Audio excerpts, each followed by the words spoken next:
வணக்கம். இன்னைக்கு நாம ஒரு சுவாரஸ்யமான விஷயத்தை கொஞ்சம் ஆழமா பார்க்க போறோம். ஆமா.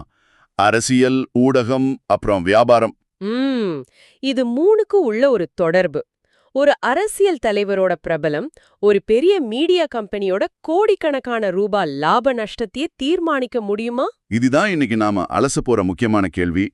இது ஒரு தலையங்க முடிவு மட்டும்தானா இல்ல அதுக்கும் மேலையான பார்க்கலாம். சரி, இந்த வாதத்தோட தொடக்கமே நாம் தமிழர் கட்சி ஒருங்கிணைப்பாளர் சீமான வச்சுதான் ஆரம்பிக்குது. ஆமா. அவர் ஒரு நட்சத்திர அரசியல் தலைவர்னு சொல்றாங்க. அவரோட கொள்கைகள் ஒரு பக்கம் இருந்தாலும் அவரோட பேச்சுக்கு ஒரு பெரிய ஈர்ப்பு இருக்குன்னு இதுல குறிப்பிடுறாங்க. இங்கதான் ஒரு சுவாரஸ்யமான விஷயம் நடக்குது. ஆரம்பத்துல தமிழ்நாட்டு சேனல்கள் அவரை பெருசா கண்டுக்கல, புறக்கணிச்சாங்கன்னே சொல்லலாம். ஆனா அதனால அவரோட வளர்ச்சி நின்னு போச்சா? இல்ல. அதுக்கு பதிலா அவர் சமூக வலைதளங்கள் மூலமா இன்னும் வேகமா நேரடியா மக்களை சென்றடைஞ்சார். அப்போ பாரம்பரிய ஊடகங்களோட கட்டுப்பாடு இல்லாமலேயே அவரால வளர முடிஞ்சது. கரெக்ட். சொல்லப்போனா அந்த புறக்கணிப்பே அவருக்கு ஒரு வகையில சாதகமா அமைஞ்சது. அப்புறம்தான் சேனல்கள் அவரை உள்ள கொண்டு வர ஆரம்பிச்சாங்க. அதனால அவங்களுக்கு என்ன பலன்? பெரிய பலன். அவரை விவாதங்களுக்கு கூப்பிட ஆரம்பிச்ச உடனே அவங்களோட டிஆர்பி, அதாவது பார்வையாளர் எண்ணிக்கை கிடுகிடுன்னு ஏறிடுச்சுன்னு சொல்றாங்க. ஓஹோ, அப்போ இது ஒரு நேரடியான வணிக கணக்கு. ஒரு நபர் வந்தா சேனலுக்கு லாபம் வருது. சரியா சொன்னீங்க. இதுதான் இந்த வாதத்தோட முதல் புள்ளி. சரி, தமிழ்நாட்டு ஊடகங்கள் இத புரிஞ்சுக்கிட்டாங்க. ஆனா இந்த வாதம் இங்க முடியலையே. வட இந்திய ஊடகங்கள் பக்கம் திரும்புது இல்லையா? ஆமா. சமீபத்துல இந்தியா டுடே, என்டிடிவி மாதிரியான பெரிய தேசிய ஊடகங்கள் தமிழ்நாட்டுல பெரிய மாநாடுகள் நடத்தினாங்க. அதுல திமுக, அதிமுக, பாஜக, காங்கிரஸ்னு எல்லா முக்கிய கட்சிகளுக்கும் அழைப்பு. ஆமா. ஆனா சீமானுக்கு மட்டும் அழைப்பு அனுப்பல. கேள்வின்னு சொல்றாங்க. அந்த மாநாடுகள் மக்கள் கவனத்தை ஈர்க்கவே இல்ல. ஒரு நிமிஷம். இதுக்கு காரணம் சீமான அழைக்காதது மட்டும்தானா?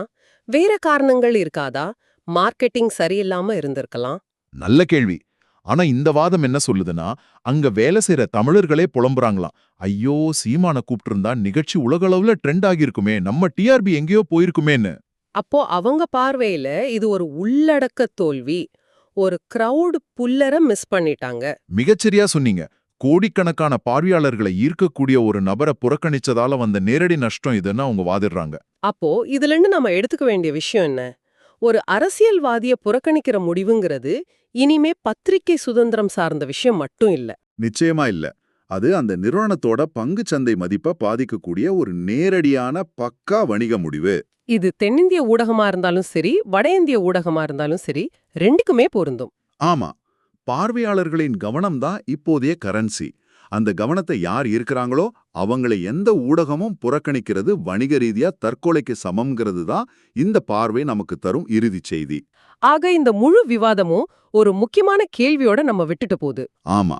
ஒரு ஊடகத்தோட தலையங்க கொள்கை ஒரு பக்கம், அதோட வணிக நலன்கள் இன்னொரு பக்கம்.